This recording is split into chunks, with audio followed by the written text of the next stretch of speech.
Hey there folks, and welcome to another episode of A Healthy Dose of Fran. Today I'm on to a brand new theory, but this one is slightly different to what I usually do, as it is an actual complete guess as what to a film may contain. Now this is about the Wonder Woman 84 film, which is due to come out next year, and it's based off predominantly the promo pictures that we've received and a few little clues as to what the film itself may be about. I'm here to talk to you guys about it, to see what you guys think and what you think Wonder Woman 84 may be about. So today I'm talking about the Wonder Woman 84 movie theories.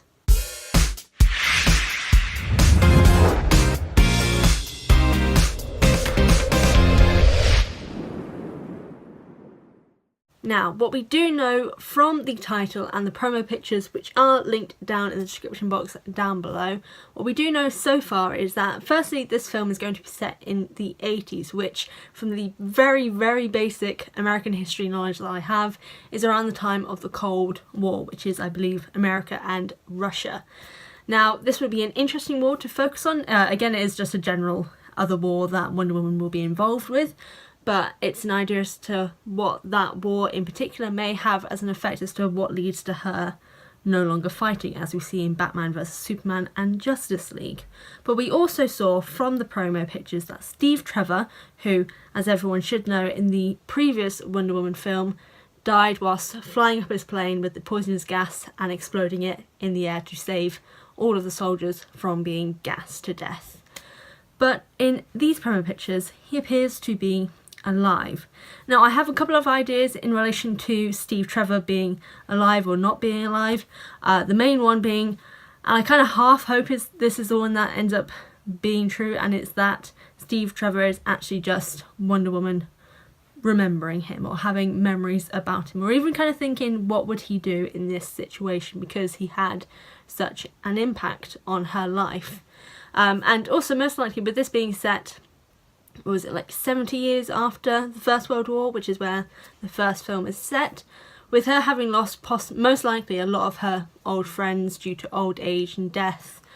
She may be trying to find a comfort in his memory and in his loyalty and kindness in a time of desperate need or sadness or just general kind of distress over the other wars that she's seen, even been involved with, and just trying to find a comfort in his memory.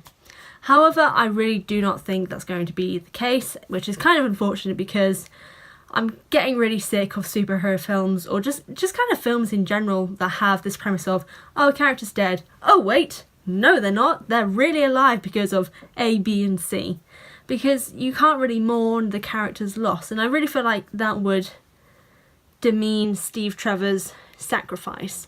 But what I could accept, if the fact that if he is alive, is if the poisonous gas that he exploded himself with mutated him and turned him in to Wonder Woman's new villain. Now, this is a theory that I have half come up with myself, and then has also kind of been influenced from DC Comics as a whole and some DC villains that I know have a connection to biochemistry. The main one being Scarecrow, and then obviously Dr. Poison from the previous film. Now again, I'm hoping that Dr. Poison doesn't make a comeback in this film, because I kind of want this film to be a step forward from the previous one, so not having too much connection to the previous films.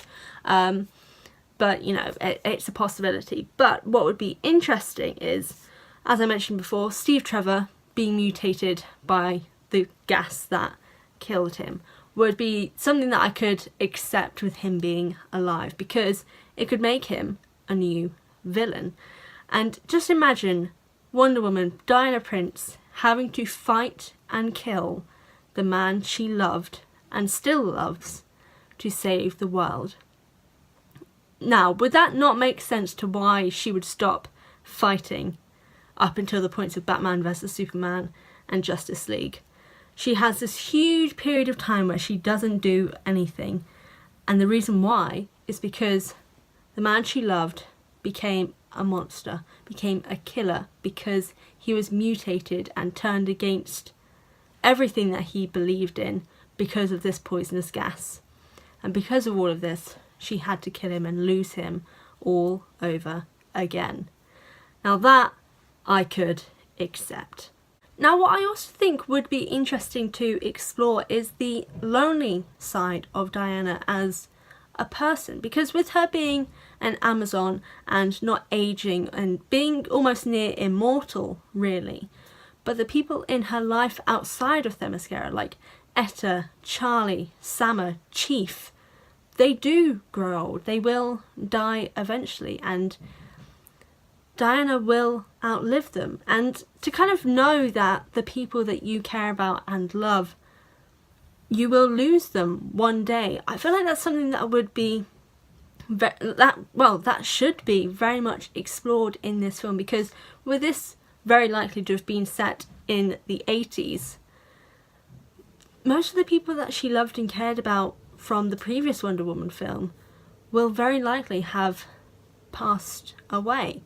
Now it's possible that their children or some other group of people that she's become involved with may be joining her in this film, but I'd like to kind of see her kind of not being as emotionally connected to them, because she's had this experience before. She's had her friends die and leave her, and that will always be in the back of her mind of, these people won't be with me forever, I will eventually lose them too, so why build up a meaningful relationship when it won't always last? I think that'd be something that kind of would really kind of build on her character's personality, and also the traits that we see in Justice League and a little bit of Batman vs Superman, where she's very much closed off from the people around her. Yes, she cares, she loves so deeply, but she is still a little guarded. And okay, I do have many issues with the Justice League film in general, just because I don't know what happened with these characters, and I'm not going to get into it, but basically the line where Batman says it like kind of mocks her in relation to the Steve Trevor part. And yes, losing Steve Trevor was a terrible thing for her, but also Steve Trevor wasn't the only person she lost, and won't be the only person. She will continue to lose people in her life with the fact that she just does not age. This will be a continuous cycle for the rest of her life.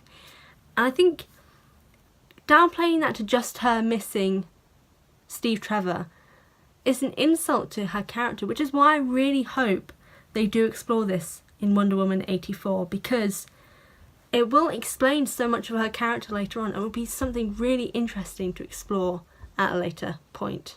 And okay, I know I've just said that it's very likely she will have lost friends along the way, but I kind of also hope that Etta will still be around. Obviously much older, she'll probably be like 80 or 90 at that point, but we didn't get to see enough of their interaction, and I loved the interactions that they did have in the previous film, and I'd love to see more of it. And I think that kind of, again with my previous point, would drive that home even more. Think of Captain America, for example, where we see him with older Peggy, and he still goes to visit her to remember his time from the time that he's meant to be from. I think that would really work for Wonder Woman as well, because it drives that point even further, because it's going to happen over and over again for her. And just in general, I love Etta's character, and I think she was so underused in the previous film, and I want her used more. We need more Etta, because she is amazing. Like, just from some of the small scenes that we see her in, just spectacular. Now, I don't really have many other theories or ideas in relation to it, because again, we don't have much about this film except for the title and those few promo images, which again are linked in the description box below. But I want to know, what do you guys think? What are you hoping for Wonder Woman 84? What do you want to see? Who do you want to see in it? What sort of Wonder Woman villains would you love to be introduced in this film? Let me know in the comment section down below. But in general, guys, thank you so much for watching this video. I really do appreciate it. Again, if you go to the description box down below, you'll find the links to the promo images, as well as the links to my Instagram and Patreon, where on Patreon you can get early access to any and all of my videos, as well as have a say as to what comes out in future. Here on YouTube, however, if you're not already subscribed, go to the button down below or click the one popping up here on screen. If you want to check out any of my previous theories, the playlist will be popping up here, and then something else superhero related will be popping up here. Again guys, thanks so much for watching, and I'll see you guys next time.